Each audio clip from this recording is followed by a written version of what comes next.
Hey, Peaceful Living Warriors. Nice to see everybody today.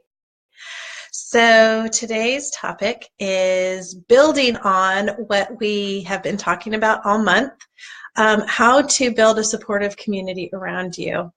And so far, I have talked in both my blogs and my blogs about what types of people you want to have in your support tribe and how to tell the difference between the hardware store people and the grocery store people. If you don't know what I'm talking about, you need to go back to last week's blog and look at the metaphor I used to talk about how different people are going to give you different things in your life, and you want to go to the people who are going to fulfill you with the things that you need in your life. So I talked about the assessment of how to decide if a person is a good person to have in your tribe or not. But today I'm going to talk about where to find those people. However, before I go down that path, I want to give a couple of shout outs. Sorry, I just got a weird notification on my computer. I want to give a couple of shout outs to people in my tribe and to say how grateful I am and how blessed I am to have you in my life. So my friend Mary Lewis, she gave me, oh, we got a glare there. She gave me this cute mug that says Yoga Junkie on it. And Mary is just a dear friend. I teach yoga at her house on Monday nights. She has offered her house up to us for that wonderful time of gathering to share in the energy of yoga, prana, that we love, that nourishes and nurtures us. So thank you, Mary, for my beautiful Yoga Junkie cup. I love it. I'm drinking my tea out of it today. And then also another one of my dear friends and yoga students, Karen Carino, brought me my very own brownie, and she said that I can hide it from my kids and I don't have to share it with them. So I am going to do that. It's hidden in my office. They do not get access to it, my brownie. So again, just so grateful for these amazing, amazing, wonderful women who are part of my tribe. And I love to be able to send out those blessings because I moved here to South Carolina from San Diego, California, not knowing a soul. And that was hard. It was really crazy. I wrote a few blogs about that process that you can find back in the annals of my website and kind of check out that story and how that worked. But it was really important for me to build a supportive community.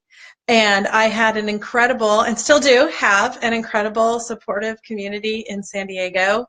And actually, I'm really lucky because I have done kind of a lot of different things in my life, and I have friends who are all over the world. So I can really reach out and find support from just amazing quality people all over the place. And of course, because I have access to technology and I am blessed in that way, that I live in a developed country and I have great technology, I can reach out to those people whenever I want. So, well, time differences. I have a little trouble finding time to hook up with my friend Cynthia, who's in Singapore. But I will do it, Cynthia. I will. I will figure out a time to do that because I miss you so much. But that's what I'm talking about, everyone. I'm talking about finding these people in your life who, even if they move away, even if you move away, you still can be connected to them whenever you need them because they're such good quality people. Now, in my business, I work with a lot of people, my clients, who are introverts and or they have social anxiety. And that makes it hard to make new friends. It makes it hard to create your support tribe.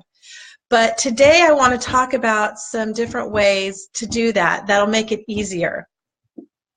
And I know I'm an extrovert. I've talked about this before.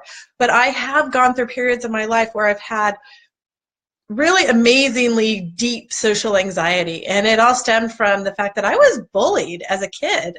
I was bullied all through school. And that stays with you. So even as an adult, even though I'm an extrovert, I have had those periods of time where I'm kind of afraid of other people. I'm afraid of, ooh, what are they going to think, or how are they going to treat me? And that is one thing I've had to learn to deal with to overcome that fear.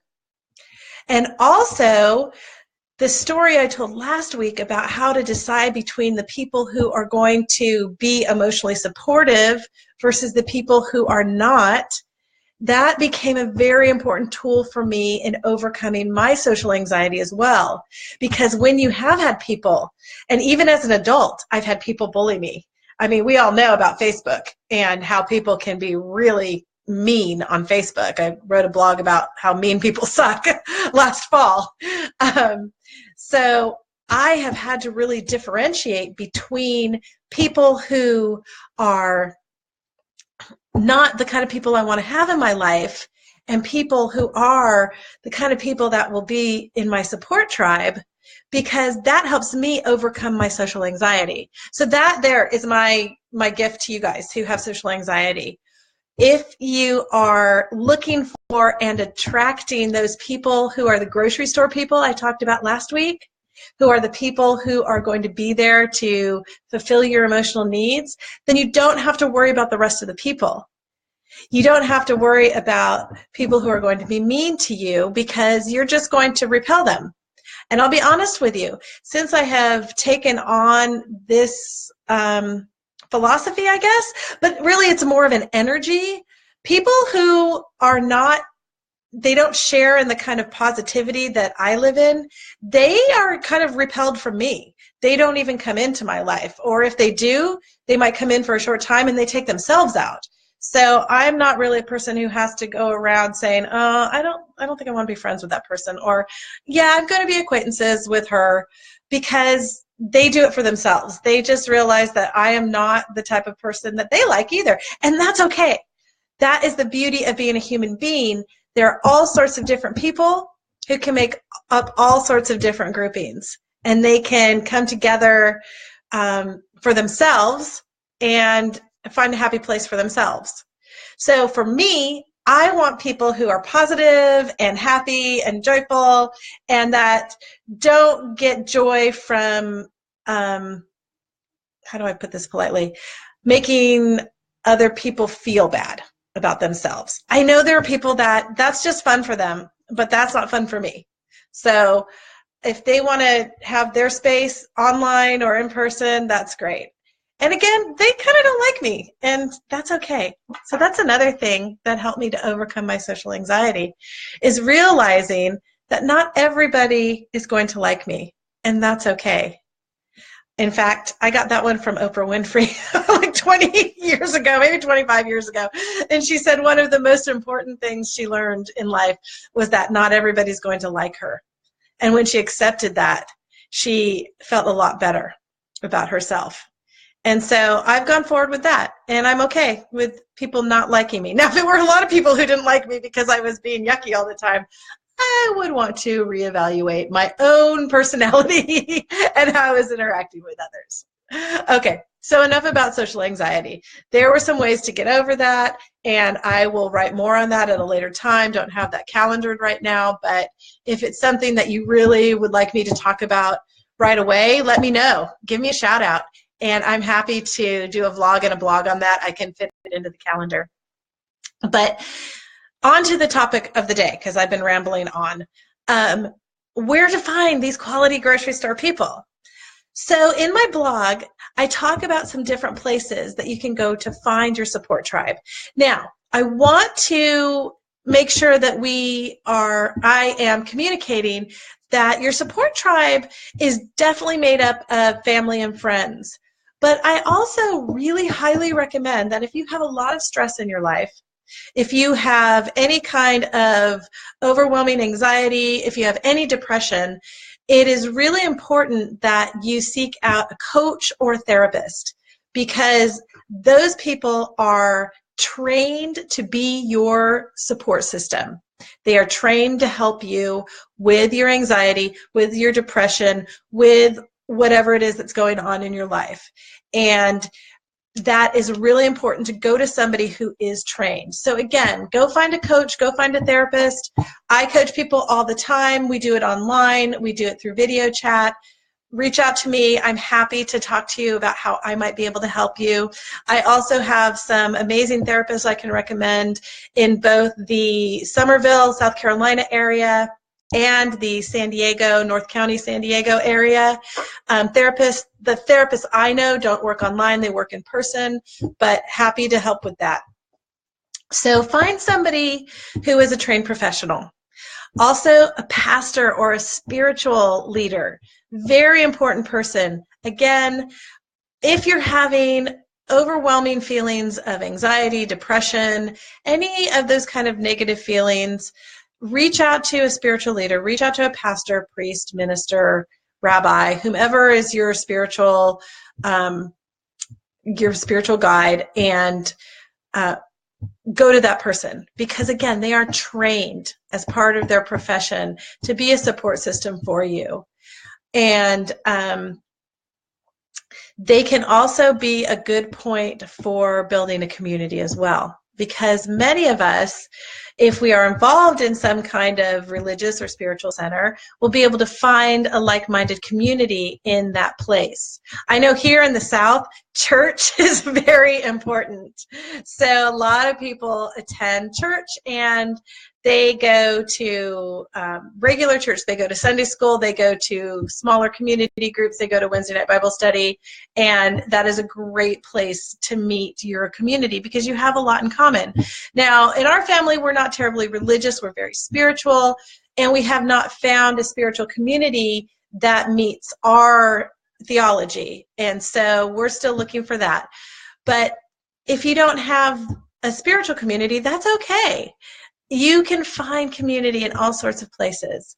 The two gifts I just shared with you all that I'm so grateful for, these are women that I met in my neighborhood through yoga. So I teach the yoga classes, but a lot of my yoga students have become friends with each other, and they do things together as well. And we get together and do things all together as a group. So we have formed a yoga-minded community in our neighborhood, and that has worked out so beautifully for so many of us. And one of the nice things about it is that it is a small group, and small groups make it so that you can form deeper relationships, and they're good for people who are introverts or who have social anxiety because they're not so overwhelming like a large group would be. So again, find something where you have a common interest with other people.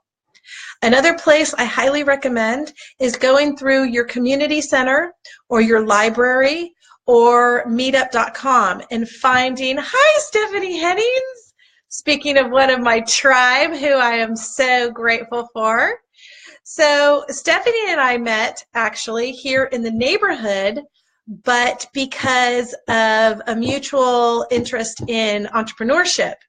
And so, oh no, Stephanie, we actually met through Girl Scouts. Okay, even better, meeting people through things your kids are interested in. So back in San Diego, we had our baseball moms and our karate moms. And here, Stephanie and I met through Girl Scouts. And my best bud, Amy Agnew, we met through Girl Scouts. So again, finding something you have a common interest in, something you have to spend time with. And then Stephanie and I branched into entrepreneurship and we worked together. And Stephanie and I plan peaceful living travel together. So stay tuned for lots of peaceful living travel ideas. So neighborhood groups, church groups, spiritual groups, library book groups, meetup.com, they all give you something that you have a like interest in. So you're not just going to a group where there's nothing going on and you're just supposed to talk to people. I love meetups because they are on all sorts of different topics. I was down at the beach last summer and there was a Great Dane meetup. Now, I don't have a Great Dane. I wasn't part of that meetup. But there were these giant dogs running all over the beach. It was awesome. I loved it. And these people were just coming together, and their likeness was their dogs and their love for their huge dogs. And that gives you something to talk about. It also gives you something to do together. And that's where good friendships are formed. And I know, especially for people who are introverts, the after church social hour or anything where there's not something concrete to do can be really hard for an introvert because they don't know what to say. They're not good conversationalists, and that's okay. I know a lot of people are not. And again, I will talk at some point about how to function with social anxiety in groups and situations like that. I work with people all the time, entrepreneurs who they have to go to networking meetings or get-togethers, rather, not meetings, get-togethers, and they don't have the skills because of their social anxiety. And so I give direction to my clients on how to overcome that. So again, if that's something you want me to talk about anytime soon, just reach out. I'm happy to fit it into the calendar. But again, back to my main topic. I've been going off on a lot of tangents today. I apologize. Look to groups that you have something in common with, and that is a really good place to make friends. And it's important to have those friends as part of your support tribe. And my final thoughts for today are that there are some of you out there who you are really close with your family, or you have one really good best friend, and you're thinking to yourself, that's all I need. Well, again, things can happen. You might have to move away from your family. And they're there by phone, but it's good to have people surrounding you. And I have a client who recently lost her best friend. She passed away from a heart attack. And she's feeling very alone because she was her best friend for 30 years. And she's an introvert and didn't want to reach out and have other friends. So that's something we're working on, is creating her support tribe for her, because now she doesn't have her best friend anymore.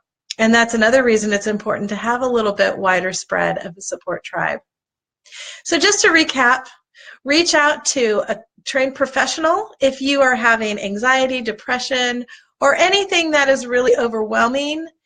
Counselor, therapist, coach, pastor, spiritual leader, those people are great for that. But also expand your tribe with friends, and do that through groups that you have something in common with the people and you have something to talk about, because that really makes it a lot easier. If you have more, the after church, yes, I know, right, Stephanie? People can be so cliquey in the after church, the social hour, which doesn't tend to be necessarily social. So if you have any more that you'd like to add to this conversation, maybe you have had some really great experiences at the gym or other places in the community that you have built your support tribe, please add those on. Take a look at the blog that will be posted tomorrow. If you're interested in having my blog come to your inbox once a week, you can subscribe to it at peaceful-living-wellness.com. And as a special bonus, you get my 5 free tips for peaceful living. So again, that's at peaceful-living-wellness.com. And next week, I will be talking about the 5 love languages. I cannot leave February, the month of relationships, without talking about love and romance in some respect. So I will be covering Dr. Gary Chapman's 5 love languages next week. All right. Thank you all for tuning in, whether you're live or you are watching this after the fact. Your comments and your shares are appreciated. And I'm up and active on Instagram, and I'm having a lot of fun with it. I'm following a lot of really fun people, and my marketing team is working really hard on creating some just delicious, yummy content for you to nurture yourself with on there. So look for me on Instagram at Peace Life Coach. Thanks again, everybody. May the light within me honor and bless the light within you. Namaste.